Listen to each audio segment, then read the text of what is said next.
एक समय की बात है। एक छोटे से गांव रामपुर में रघुनाथ नाम का एक साहूकार रहता था। वह बहुत चालाक और लालची था।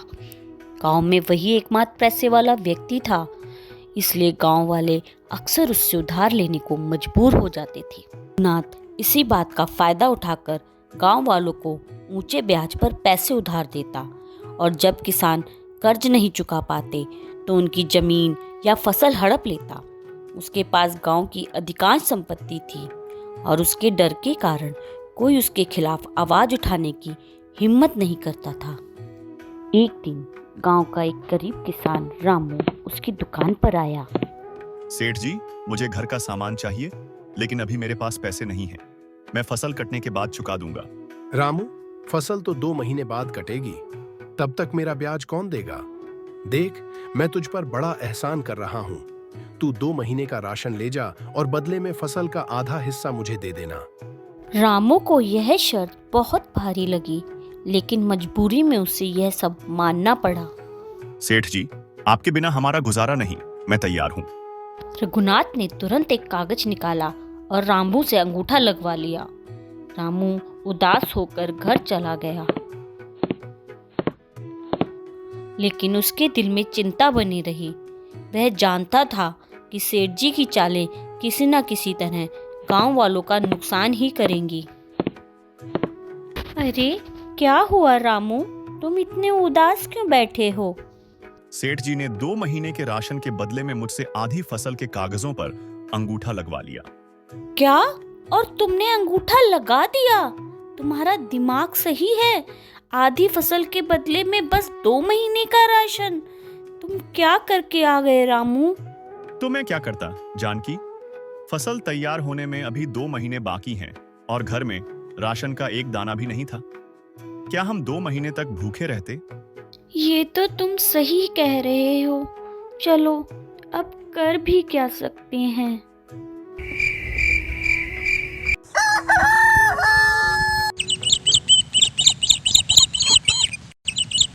दो महीने बाद जब फसल कट गई तो रघुनाथ अपना हिस्सा लेने पहुंच गया। रामू, चलो अपने लिखे हिसाब से मेरी फसल गाड़ी में रखवा दो। सेठ जी, इस बार फसल अच्छी हुई है। अगर मैं आधी फसल बेच दूं तो 6 महीने का राशन आ सकता है। आप 2 महीने के हिसाब से फसल ले लीजिए। रामू, जब तूने अंगूठा लगाया था तब फसल कच्ची थी। मैं दिन रात दुआ कर रहा था कि फसल अच्छी हो। अब आधी फसल मेरी है, चाहे वह 6 महीने के बराबर हो या 1 महीने के। अगर फसल खराब होती तो क्या तू मुझे पैसे देता? रघुनाथ ने आधी फसल जबरदस्ती ट्रैक्टर में लदवाई और चलता बना। रामू बेबस होकर सिर पकड़कर बैठ गया। गांव वाले सब कुछ देख रहे थे, लेकिन कोई भी कुछ नहीं कर सकता था। कुछ दिनों बाद गांव में मोहन नाम का एक युवक आया। वह पढ़ा लिखा और समझदार था। कैसे हो सेठ? मैं तो बढ़िया हूँ, तुम बताओ क्या चाहिए? सेठ, मैं तुम्हारे सारे कारनामे जानता हूँ। तुम भोले भाले गांव वालों को बहुत महंगा सामान बेचते हो। शहर में यह सब सस्ता मिलता है। तू कौन है? पहचाना नहीं सेठ? मैं गंगा काका का बेटा हूँ, जिसे तूने बचपन में मारा था। मैं शहर चला गया था, अब पढ़ लिख कर वापस आया हूँ। रघुनाथ थोड़ा डर गया। उसने सोचा, अगर मोहन गांव वालों को सब बता देगा तो उसकी पोल खुल जाएगी। उसने एक चाल चली। अच्छा, एक काम कर, मेरी दुकान पर नौकरी कर ले। तुझे अच्छी तनख्वाह और घर का राशन दूंगा। बस किसी को कुछ मत बताना। ठीक है सेठ, पर तनख्वाह अच्छी देनी होगी।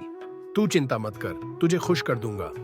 मोहन ने यह प्रस्ताव मान तो लिया, लेकिन उसका इरादा कुछ और था। वह रघुनाथ सेठ के पास काम करके गांव वालों की मदद करना चाहता था।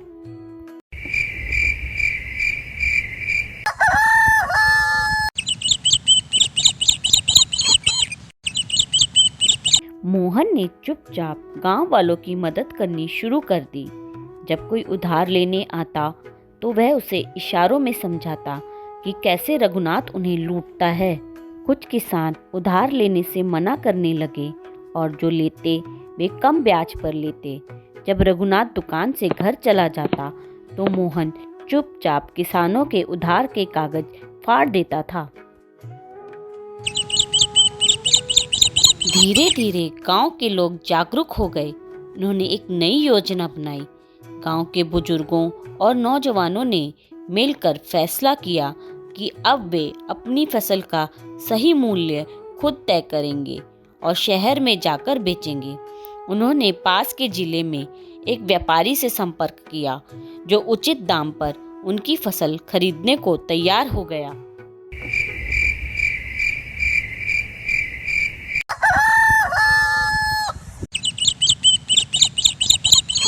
दिनों बाद जब फसल कटने का समय आया तो रघुनाथ फिर से गांव में आ पहुंचा।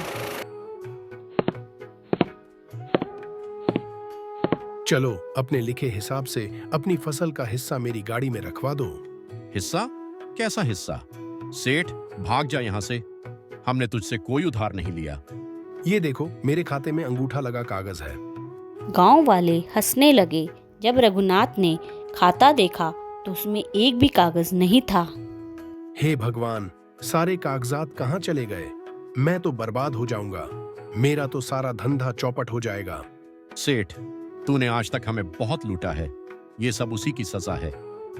तभी पीछे से मोहन आ गया। सेठ जी, बहुत लूट लिया तुमने गांव वालों को।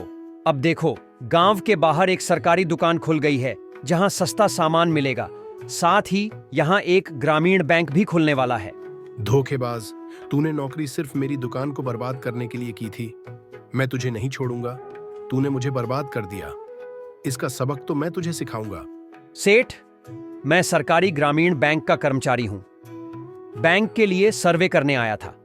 यहां तेरी लूट का पता चला तो बैंक खोलने की जरूरत समझ में आई। अब ज्यादा बोला तो पुलिस में शिकायत कर दूंगा। सरकारी अफसर को धमकी देने के लिए 2 साल की जेल हो जाएगी। यह सुनकर रघुनाथ डर के मारे वहां से भाग गया। गांव वालों ने खुशियां मनाई कि अब वे बिना किसी लालच के ईमानदारी से व्यापार कर सकते हैं। धन्यवाद साहब जी। आपकी वजह से आज हम उस साहूकार के चंगुल से बाहर निकल पाए हैं। अगर आपने हमारी मदद नहीं की होती तो वह साहूकार हमें ऐसे ही लूटता रहता। आपको बहुत बहुत धन्यवाद। अरे नहीं काका, आप मुझे धन्यवाद मत बोलिए। आपको आपका हक दिलवाना मेरा कर्तव्य था। कृपया हाथ मत जोड़िए। आप तो मेरे पिता समान हैं। अच्छा, तो मैं चलता हूं। जल्द ही इस गांव में ग्रामीण बैंक भी खुल जाएगा।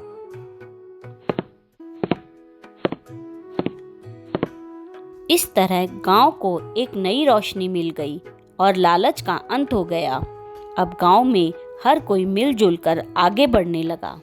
अगर आपको मेरी यह कहानी पसंद आई तो कृपया मेरे चैनल को लाइक कीजिए, सब्सक्राइब कीजिए। धन्यवाद।